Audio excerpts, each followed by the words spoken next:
নমস্কার, আমি শ্রী পার্থ সারথী বর, কবি ও শিক্ষক। আমি সর্বদাই লেখালেখিতেই মেতে থাকি। তেমনি মানুষের আশা, মানুষের ভরসা, মানুষের চাওয়া পাওয়ার বিভিন্ন পথ নিয়ে তুলে ধরি আমার কবিতার মধ্যে জীবন্ত ছবিগুলো।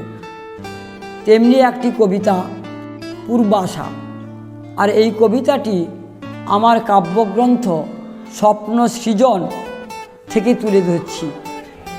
নিয়ম নীতির দ্বারে দাঁড়িয়ে সত্য মিথ্যার খেলায় চিরজাগতিক মন চঞ্চল,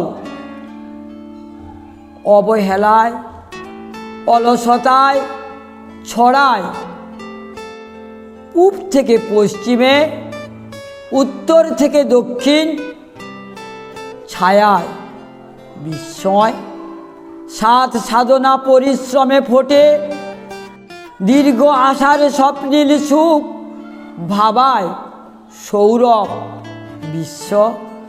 উত্থান পতনের পথরেখা দিগন্তের সীমানায়, অদৃশ্যে অচেনা অজানা মনের দরজায়।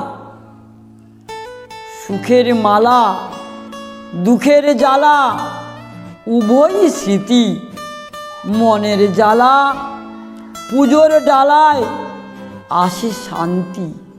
নমস্কার, ধন্যবাদ।